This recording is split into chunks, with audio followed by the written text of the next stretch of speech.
तुम्ही सुद्धा माझ्यासारखे हेल्दी असाल आणि तुम्हाला साडीमध्ये जर स्लिम दिसायचं असेल तर हा व्हिडिओ तुमच्यासाठी आहे। त्यामुळे व्हिडिओ शेवटपर्यंत पाहत राहा।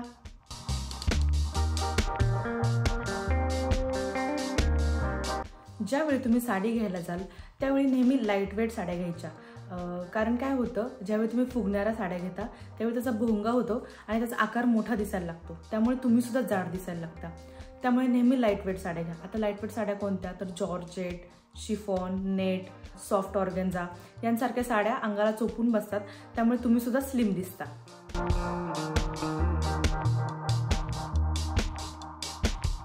साडी निवडताना अजून एक गोष्ट लक्षात घ्यायची ती म्हणजे नेहमी छोट्या प्रिंट असलेल्या साड्या घ्या। ज्यावेळी तुम्ही मोठी प्रिंटवाली साडी घेता त्यावेळी ती लांबूनच अशी उठून दिसते।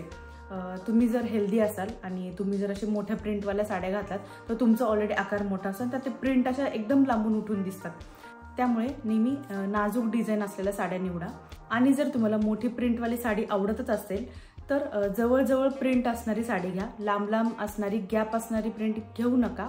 त्याच्यामुळे काय होतं की लांब लांब प्रिंट असली ना तर तुमचा आकार मोठा दिसतो, त्याच्यामुळे तुम्ही जाड दिसू लागता।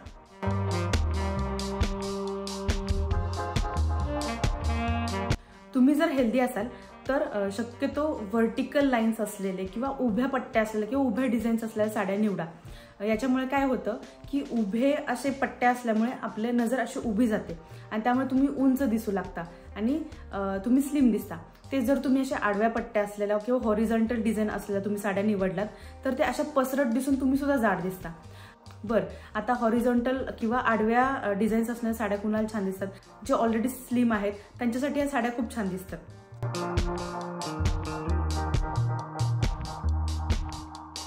बऱ्याच काठपदर साड्यांचे बॉर्डर हे ब्रॉड असतात, तर ज्यावेळी तुम्ही ब्रॉड बॉर्डर असलेल्या साड्या ज्यावेळी पदर करता त्यावेळी ती शोल्डरवरती टाकता तर ती इथून अशी एकदम ब्रॉड दिसते।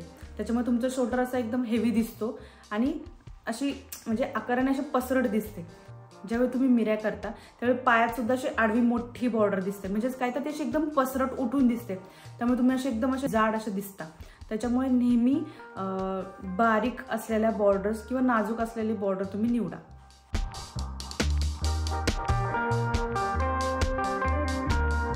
साडी घेताना कलर सिलेक्शन सुद्धा तितकंच महत्त्वाचं आहे।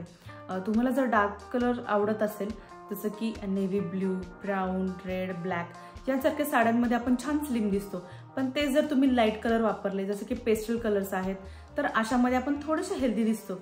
ज्यावेळी तुम्ही पेस्टल कलर्स वापराल किंवा लाईट कलर्स वापराल तर अशा वेळी तुम्ही ते थोडंसं ज्वेलरीमध्ये कॉन्ट्रास्ट किंवा ज्वेलरीमध्ये ते तुम्ही ॲडजस्ट करू शकता की जेणेकरून तुमच्या फिगरवरती जास्त लक्ष न जाता तुम्ही थोडंसं ज्वेलरीमध्ये हे करू शकता। इथपर्यंत आलाच आहात तर चॅनलला नक्की सबस्क्राईब करा, कारण दर आठवड्याला असेच मी फॅशन आणि ब्युटी रिलेटेड खूप सारे टिप्स अँड ट्रिक्स घेऊन येत असते। तसेच बेल आयकॉनला देखील क्लिक करायला विसरू नका, म्हणजे तुम्हाला एक्झॅक्टली कळेल की मी व्हिडिओ कधी पोस्ट करते।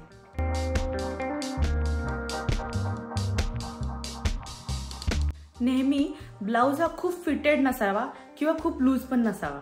ज्यावेळी तुम्ही टाईट ब्लाऊज घालता त्यावेळी ते ना आपली स्किन आहे ना अशी दाबून अजून बाहेर निघते, म्हणजे ते काहीतरी विचित्र दिसतं। त्याच्यामुळे खूप टाईटवाले ब्लाऊज घालू नका। बऱ्याच जणांचा गैरसमज असतो की आपण खूप टाईट ब्लाऊज घातले किंवा खूप टाईट ड्रेस घातले तर आपण स्लिम दिसू। तेच तुम्ही लूज ब्लाऊज किंवा असे फुगेवाले ब्लाऊज जर घातलात, समजा माझ्यासारखे तुमचे जर शोल्डर ब्रॉड असतील आणि त्याच्यात तुम्ही असे फुगेवाले ब्लाऊज घातले, तुम्ही इमॅजिन करा माझा तर ऑलरेडी शोल्डर खूप ब्रॉड आहे आणि त्यात मी असे फुगेवाले जर ब्लाऊज घातले तर माझा शोल्डर अजून उठून दिसतो, अजून मोठा दिसतो। त्याच्यामुळे नेहमी ब्लाऊज हा वेल फिटेड असावा।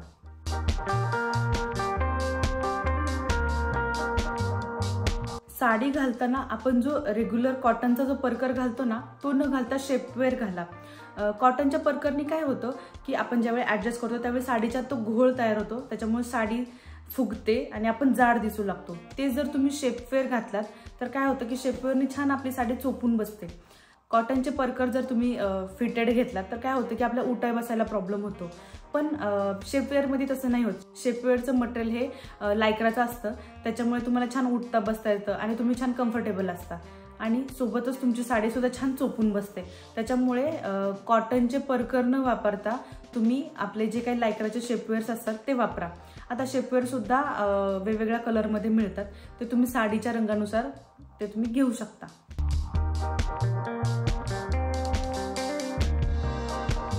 ज्यावेळी तुम्ही पदर करता त्यावेळी साडीची बॉर्डर ही छोटी ठेवा, त्याच्यामुळे काय होतं की तुम्ही स्लिम दिसता। ते जर तुम्ही खूप ब्रॉड बॉर्डर ठेवलात तर ती एकदम नजरेत उठून दिसते आणि त्याच्यामुळे तुम्ही जाड दिसता।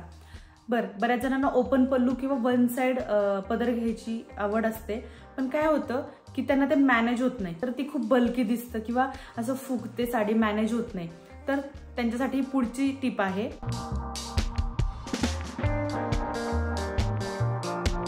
तुमचं जर पोट असेल आणि तुम्हाला जर ते झाकायचं असेल किंवा दाखवायचं नसेल तर अशा वेळी तुम्ही असा ओपन पल्लू साडी ड्रेप करू शकता, जसं की मी आता केलेलं आहे।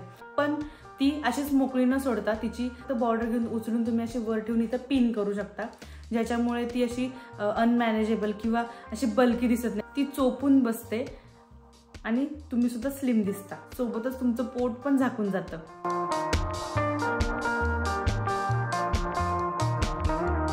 साडी नेसताना शक्यतो पुढच्या ज्या काही निऱ्या असतात त्या मोठ्या मोठ्या करायच्या।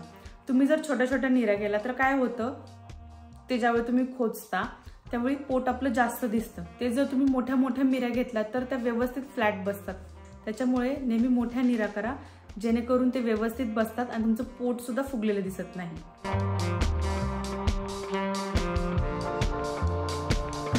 तुम्हाला जिथे जिथे वाटते की आपली साडी फुगतीये तिथे छान सेफ्टी पिनने तुम्ही ती फिक्स करून टाका। जसं की तुमचा पदर आहे किंवा हे जे काय समोरच्या प्लीट्स आहेत तर इथे छान तुम्ही पिनअप करा। तसंच मिऱ्यांच्या भोवती, मांडीवरती, कधी कधी साडी इथे मांडीवरती आपली फुगते तर अशा वेळी पण तिथे तुम्ही पिनअप करू शकता, जेणेकरून तुमची साडी छान चोपून बसते आणि तुम्ही छान स्लिम दिसता।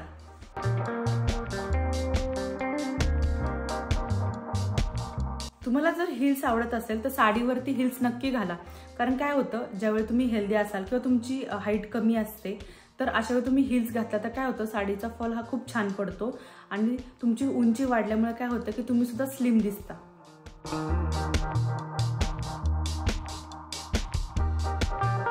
तुम्ही जर हेल्दी असाल तर शक्यतो टाईट चोकरवाले जे काही ज्वेलरी असतात ते टाळा, त्याच्यामुळे काय होतं की तुम्ही टाईट चोकरवाले घातला तर तुम्हाला एक तर जॉ लाईन नसते, त्याच्यामुळे त्याचे खूप हेल्दी, अजून तुमचा फेस गोलाकार दिसून तुम्ही अजून हेल्दी दिसता।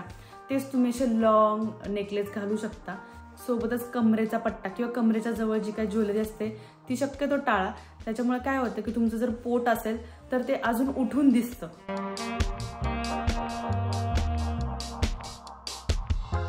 एवढा सगळा जर तामझाम जर तुम्हाला करायचा नसेल तर तुमच्यासाठी एक स्पेशल प्री स्टिच किंवा रेडीमेड साडी सुद्धा बाजारात मिळते, पण ती सिलेक्ट करताना सुद्धा तुमची साईजनुसार तुम्ही ती सिलेक्ट करा। शक्यतो ती ट्राय करून बघा, म्हणजे ती तुम्हाला व्यवस्थित बसते का नाही ती पहा।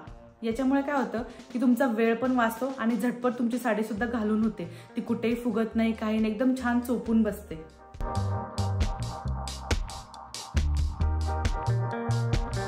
तुम्ही जर ऑलरेडी स्लिम असाल तर आपला जो काही हिप आहे त्याच्या साईडला जे काही हाड आहे ना त्याच्यावरती तुम्ही शेपर किंवा पेटिकोट बांधून तुम्ही साडी घालू शकता। पण ते जर तुमचं पोट आहे किंवा तुम्ही हेल्दी असाल तर अशा वेळी तुम्ही वेस्टच्या जवळ किंवा वेस्टवरती तुम्ही तुमचा शेपर किंवा पेटिकोट बांधून तुम्ही साडी ड्रेप करू शकता, की ज्याच्यामुळे तुम्ही बारीक दिसाल। तर या होत्या आजच्या साडीमध्ये स्लिम दिसण्यासाठी काही टिप्स। मला आशा आहे की तुम्हाला व्हिडिओ नक्कीच आवडला असेल। व्हिडिओ जर आवडला असेल तर नक्की लाईक आणि शेअर करा। तुम्हाला जर काही डाऊट असतील तर नक्की मला कमेंट करून विचारा। भेटूयात पुढच्या व्हिडिओजमध्ये। Love you.